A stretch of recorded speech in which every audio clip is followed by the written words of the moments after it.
the challenges with AI is they don't have an identity. And identity is both individualistic and also part of the culture within which we live.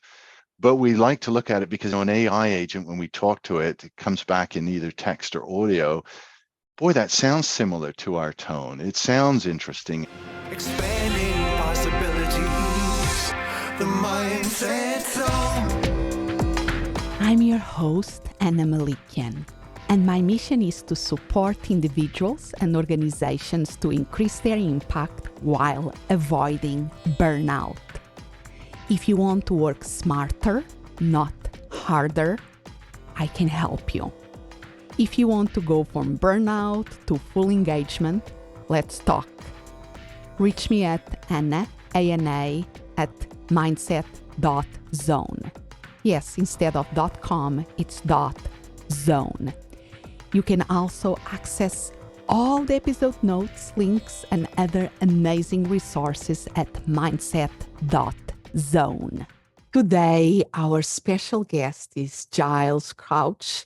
Giles is a digital anthropologist, futurist, and expert on marketing innovation. For over a decade, he has been helping brands and organizations understand and navigating the digital landscape, and he's been featured in National Geographic, Wired, and Forbes, and is regularly interviewed by news media on culture and social media topics, and now AI too. And it's totally a pleasure to have you here. So welcome to the Mindset Zone. Oh, thank you so much, Anna. Happy to be here and with all your listeners as well today.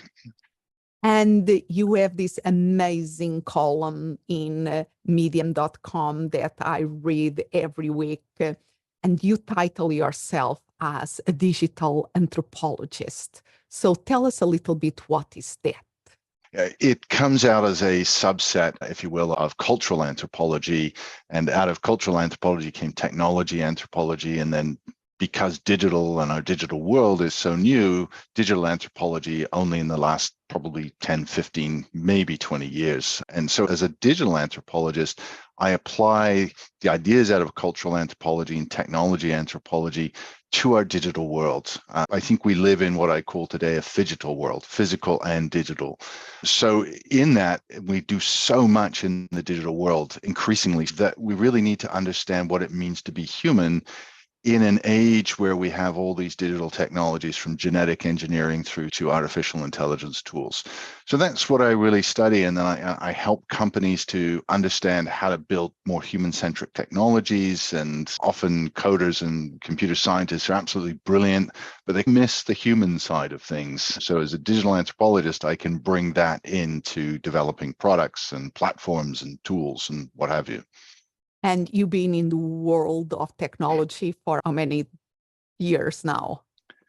Yes, so in the world of technology, really over 30 years. As I came out figuring out what do you do with cultural anthropology, and I went into sales of technology, and then I got into the marketing of technology. And cultural anthropology and technology and marketing go very much hand in hand. So it sort of made a natural sense. And over the years, I've launched, well over 15 technology products into global markets. And I continue to work with a lot of startups in the technology world and even some well-established technology companies to apply the rules of marketing and cultural anthropology into digital tools. I love that, because this brings all together. You start when you were in university doing anthropology, and then you went to the real world and you find a way of making ends meet, and you embrace technology and you become amazing on it. And now you really are bringing all together in a so important timing for digital anthropology. Oh, it really is. And it's nice to see the field growing, and there's more academic discipline behind it, which is nice to see. And we're really having to look at digital technologies in a very different way. Very much the early days of anthropology were very much driven by Western European colonialist type of thinking. And it's evolved over the time, and that Western European focus is going away, that emphasis, and we're looking at it in a more inclusive and diversity, because we're connected together in the world today, unlike we've ever been in the history of humanity. We can communicate simultaneously across multiple time zones instantaneously. And that's never before happened. So these are really profound changes within our sociocultural systems today. Yeah, and what you were also alluding before, the physical and the digital. Digital is as real for us as the physical nowadays. So it's a new, we have to rebuild the way that we think about reality a lot around these new technologies that are emerging. Yeah, the way that we survive as a species is through culture. Some few 100,000 years ago, we figured out that biological evolution, we can't control it, but it takes too long for us to survive as a species. So we invented culture as a means of survival. It's a code, if you will, the software programming that humans use as our survival mechanism, as an analogy. And then technology is so deeply intertwined with what it means to be human today as well. And funnily enough, we didn't even really start to take technology seriously as part of being human until around the 1930s, 1940s. And that came out of France with Marcel Mauss and a few other anthropologists at the time that said, no, you know what? Technology is a really important part of what it means to be human. So let's go there, because I think that is really an important point. Because usually when we think about technology, we are thinking about gadgets, software, high tech. The technology, if we see it as is really the craft of doing something in a way that produce certain results. So let me ask in a different way. How does, from an anthropologist perspective, how is technology defined? Not very clearly. So there's an anthropologist's simple answer. I mean, and technology comes out of something that we imagine. We see a problem, we want to solve it. So we figured out that the best way to do that was through the use of tools. How exactly and when we did, we don't know. And we often assumed that human exceptionalism, that humans developed fire as a technology. But maybe not, because we now know that Neanderthals gathered in social groups and that they too used fire. So maybe we took the idea from them, or it was the Denisovans or other hominid species that we haven't yet discovered. So we're not even very clear about when technology came into Homo sapiens as a species. It may have well been Neanderthals that figured out banging rocks together. But somehow we took those ideas and we evolved them, adapted them, and we realized that technology is an extension of what it means to be human. And we use symbols, we use gestures, actions, norms, behaviors, all these things combine together, and the result is technology. And that's anything that we can use as a tool. I love that. And I love also always to go to the etymology, the origin of the word. And the technology comes from the Greek, and the Yeah. systemic treatment of an art, craft, or technique is the application of knowledge for practical purpose. And like you were describing, we are doing that since we call ourselves humans. Even if we just go to the Stone Age, if people think, oh, anybody can do that, let's try bang two stones against each other and do a spear. And then we speak about if there is not a lot of craft and knowledge on doing that. And a lot of technologies that were developed throughout the thousands of years, they're very culturally specific, and that might within that culture could be the region. You think of the Haida Gwaii in British Columbia. They developed a very unique system of getting crabs off the bottom of the ocean, and developed a technology to do that we don't use today, that would be a much better way of environmentally getting a crab out of the ocean. Certainly not at the scale that we need them in today's society, but that was a very unique piece of technology, unique to the Haida Gwaii, and it was quite imaginative. And that takes us to the other point that you were referring already here in our conversation, that we invent or innovate this thing called culture as a way to keep. It's almost using the computer as the metaphor. The hardware, if our biology is the hardware, we are more or less the same hardware with a few exceptions, but we are more or less the same hardware that we were 12,000 years ago when was the agriculture revolution, when we went from hunter-gatherers to more sedentary kind of beings.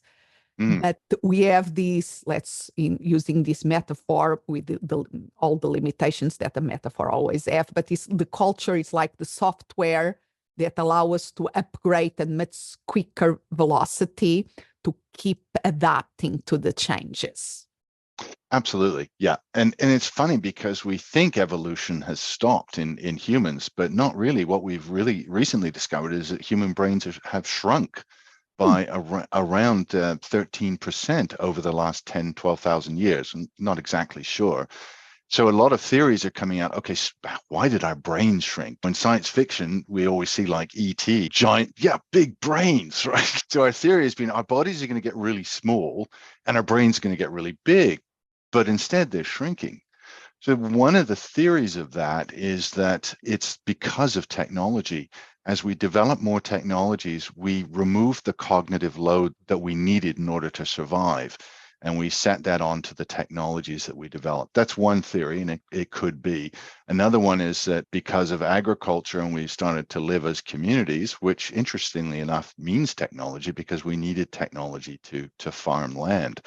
So one of those theories is maybe it was technology that's made our brains shrink. So perhaps we're going to have very small brains and very large computer brains in the future. It's always that what will happen next, but we know that biologically the changes are much slower. And it's the culture that allows us to keep the pace. And I think with what happens nowadays, the big thing is that if we look to the 20th century, to this 21st century, there is an acceleration of technology being invented and being spread, because now it's much easier to spread the technology worldwide. And it's almost that this acceleration of change is testing the limits of our cultural adaptation to this. It is. We're fairly good at adapting, but we've always had time and space between cultures. And we've had these collision zones. So if you had different major tribes of indigenous peoples in North America, for example, you'd have the Haida Gwaii and you'd have maybe the Iroquois, and there's lots of space between them. So it took time because the transportation technology was fairly limited, canoes, foot, horses. So it took time and we had that space and we could figure it all out. And what's happened today is that we've collapsed both time and space. We can jet around the world. We can be around the world in 24 hours today, but we can talk. We can share videos and images and text and audio instantaneously at any time of day. We've never been able to do that. It's always been sort of the faster transportation technology got and the better communications technology got, the faster it spread. And that has just been on a speeding up process. You think about the printing press, it took a few hundred years for it to spread around, but it spread very quickly because of ships and sails, because we could move much faster over the water and it wasn't as tiresome as rowing a boat. So focus on this acceleration of change. We are noticing, because even if we think, okay, first half of the 20th century to have the computer that will be of the size of a room. Then second half of the 20th century to have personal computers that from the office we also could take home. But then in the 2000s, we had the social media. First was LinkedIn, then I think Facebook, Twitter. And then in 2007 with the iPhone and smartphones, it seems that everything is accelerating. Is this an illusion, or does the data also reflects that there is really an acceleration of technology? There's definitely an acceleration of the technologies. What we can't be sure of, I don't think we have enough empirical evidence yet of how fast that's changing culture.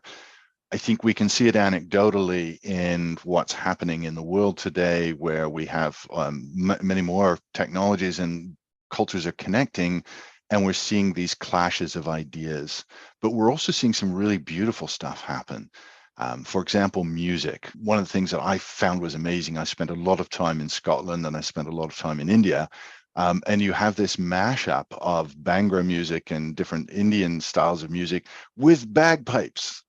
Like, how Wow. cool is that? And it actually really works, which I think says something about who we are as a species, because we have these similarities in music, and music and food are two things that we have so much in common with, and we love to share and explore as different cultures. So I think that there are tensions that come, as there are with any communications technology. When the printing press came out, you had different ideas at the time. The Bible was the number one created book in the world that was run by the Catholic Church. And then along came the guy from the Christian Reformation, Luther, Yes. and said, I've got a different view. And so he created this sort of pamphlet of things and distributed them. And now all of a sudden you had these two very different ideas in the world, and it led to the Christian Reformation. A lot of that spread of information has led to revolutions. If we look back through history, every time we have an advance in communications technologies, it's usually followed by revolution. Not necessarily violent revolutions, sometimes that happens, but revolutions are quiet until they aren't. And then all of a sudden things start to change. I think that's where we are today, because we're connecting socioculturally unlike ever before. That's going to create tensions. It's going to create opportunities. And as a result of it all, we'll get really messy for a little bit. And then we'll probably come out like we have always before into a new golden age. And it'll Yeah. be quite exciting. Hopefully. So let's focus on that, because I think one of the big challenge of AI, because I always say that AI has been here for a while. Mm. Yeah, I will always tell people, were you using YouTube before or Spotify and getting Yeah. the next song and was, oh my gosh, how do they know that I like this song? Or any next suggestion in social media? That was already artificial intelligence. The Mm. curation of content was, or Netflix was already there. But the thing now with the ChatGPT in the 2022, when it came to the public, is the thing that suddenly we were conversing with a machine. Mm. Can you address that a little bit? Yeah, I think that AI, artificial intelligence, is not an entity, and we tend to think of it as a single software or technology. And like you said, you're so right, it's a whole suite of tools, and it's been around for decades. But large language models, or generative AI, I think the difference is they're accessible to everybody. And before that, if you wanted to use machine learning, natural language processing, all these tools, it was very expensive. You had to get the data, acquire the data, and then you had to do stuff with it to get results. And that's still very much the case. Large language models changed that because of all of a sudden we could communicate with machines. When we can communicate with something and get something back, that intrigues our minds. So we apply these ideas of large language models as we anthropomorphize them, as we have always done with technology. One thing that's interesting, though, is the way we're changing our language. We used to, and we still do, but we anthropomorphize trains. We call a boat she, we give a train a name. Sometimes we name our car. I've got an old car years ago, and I used to call it the Kixie Winsy. It was just a jalopy. So we called technology things. Now we're referring to ourselves as technologies. So we might say, oh, somebody says something to us and we go, sorry, that doesn't compute. Right? Yes. Or, wow, she's really brilliant. She's like a computer brain. And we are nothing like computers, but we're putting those words to ourselves. So we're sort of trying to automate ourselves while we're trying to define what AI really means in these large language models, generative AI. Yeah, and that is the fascinating thing. My background is psychology, so that is the lens that I bring often to the conversation. And one part of the things that I think is interesting for me around AI, when I speak about the human AI or the human side of AI, I like to start with having an avatar I create from a photo, an avatar of me, and this avatar that does the intro. And then I have one of the agents that you can ask a question about my book, and it Right. answers that. And then I do that to create an effect. I'm wanting to create an experience in the beginning to be able to ask, how do you feel? And it's a mix of feelings. We have a mix of feelings in relation to AI, from awe, this is amazing, interesting, to icky, I feel, where are we going? It doesn't feel right. And sometimes the same person have both feelings. Yes, absolutely.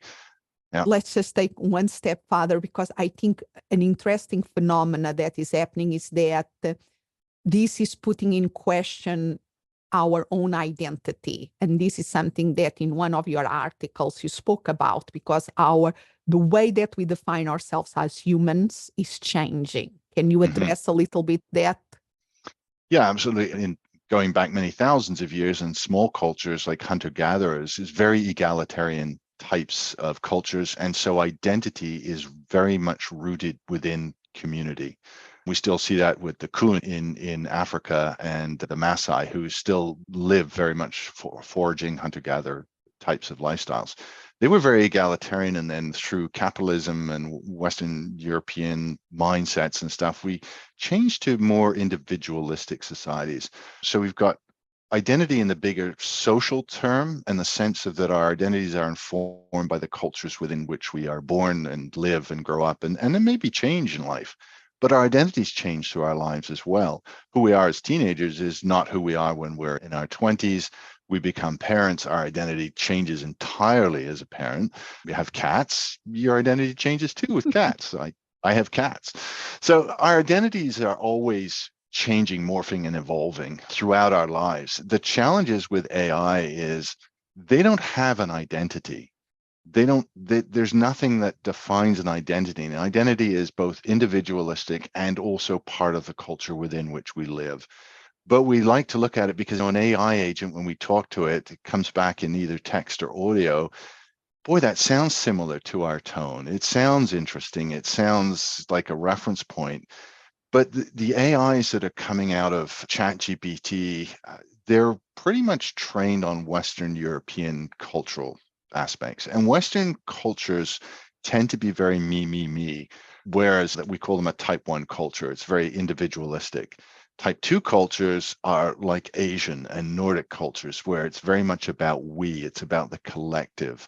So when they look at artificial intelligence, they look at it and go, how does AI benefit society as a whole, my community and my relationships with my family, versus when we're in a Western world, and that's the type of AI agents that we're interacting with today, and they're very individualistic. And I think that's a problem because it only frames culture in one singular reference. And AI doesn't have culture, it doesn't have emotion, it doesn't have empathy, it has nothing as to what we define as humans. It's just a predictive tool, but we can be tricked in our minds through the stories that an AI can tell, because it's got all kinds of stories from which to draw upon. It's fascinating, and this is really provoking many questions that maybe we didn't have the need to think about those questions, and now is really the time to have this conversation. I believe that we humans are really the key to make sure that these technological developments go to a good end, to a better future for our Yeah. humanity, and not the other way around, not to just build another stress, another burnout thing out there in the workforce and in our lives. So what, from your perspective as a digital anthropologist, what will be the advice or the guidelines that you can give us all to make sure that the direction of the AI is going to take us to a better future? Sure. Wow, that's a tough one. I put it into frameworks, really. I think we know enough about technology now that all technologies are a double-edged sword. They can be used for good and bad. We also know that no technology is neutral. It's developed with an intent, whether that is to do a good thing like plow a field, or whether that's do a bad thing like rip someone off with a cryptocurrency scam. So no technology is neutral. They're all a double-edged sword, and we have to see them from a cultural lens too. So if we take those sort of frameworks and we look at them, we say, okay, it could be used as a weapon, and we've already used AI as a weapon, and we've also used it for good things like detecting diseases and making better drugs. So that's a double-edged sword. If we set those frameworks in and we set those foundations, if you will, to approach technology, then I think we can address some of the ills that could come out of artificial intelligence. And I think it's key to for people not to worry about artificial general intelligence, AGI. There's a huge debate over it, but I don't think we're ever going to quite get there. It's a nice to have maybe, but we're not going to do it. And we will see. I know that there are people that disagree. What the thing is like the exponential growth curve. Are we, and we know why our brain is difficult to compute the exponential growth is because there is no total exponential growth in nature. There are exponential periods of growth, and then there is a plateau. Virus, we saw that with the COVID, they progress exponentially, but then ceases to have enough people to infect or whatever. There is always a corrective measurements, and there is a plateau. And in technology, we also have saw that in the past. There is interesting with their speed, the aircraft, a plane in the beginning of the 19th century, when we start to fly, were very slow to increase. Then there was a period of exponential growth in the velocity that their craft could do. But then there was records broken, and there was a plateau that was achieved. Maybe in the future there will be another exponential growth, but there is, I think, is always like by phases, because in the case of AI, I think we are going to run the first bottleneck is the network not have capacity to process everything. And until they build a bigger physical network for that will be the first bottleneck in the process. Yeah, energy is huge. I mean, the vast amount of energy that AI requires is insane, and the infrastructure that's needed to operate it as well, and the data centers. So you've got processing power. We're reaching those limits. We've got to figure out some new form of processing power in order to get to that significant leap forward. I don't think we've got enough in the world. Sam Altman talked about $7 trillion. That may not even be enough. So I think you're absolutely right. I think we will hit a plateau. It's hard to predict when that could be. It could be next year. It could be in 10 years. One of the other big challenges that's coming is, do we have enough data? Because it takes so much data, and we're literally running out of data, which seems weird to say in this day and age, considering the vast amounts of data that we create on a daily basis. But we literally may not have enough. What are the rules we're going to put around copyright? It's copyright of us as individuals. What is the rights to our personal data? What about all that data that's produced by artists that then gets owned by Sony? And we've already seen Sony going up against Spotify and Netflix and other social media channels. So that's only going to increase. So we've got a really messy period ahead of us with generative AI. And to end that messy period brings to our attention the importance of humanities, in my opinion.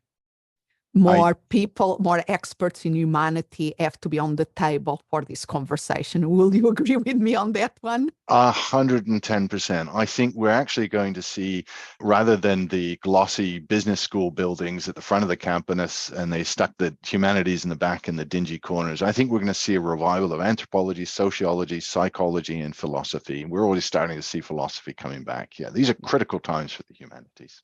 Absolutely. So with that, where can people learn more about you and your work? Just go to medium.com and enter Giles Crouch. You'll find me there. I'm on LinkedIn as well as GW Crouch on LinkedIn, and I'm on X or Twitter, whatever you will, as just search for my name. You'll find me out there. I'm all over the search engines, apparently. And I will make sure that I will put all of those on the show notes for this episode.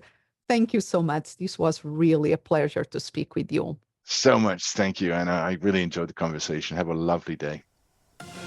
Expanding possibilities, the mindset zone. Thank you for listening. And remember to follow this podcast. And if you are listening in Apple Podcasts, please leave us a review. That really help us spread the word about the Mindset Zone. Also visit mindset.zone. Yes, instead of .com is .zone. There you can find amazing resources and more information about my speaking and how I support purpose-driven individuals and organizations increase their impact while preventing burnout. As always, I'm so grateful that you are here. expand what's possible for you, for the ones around you, for the world.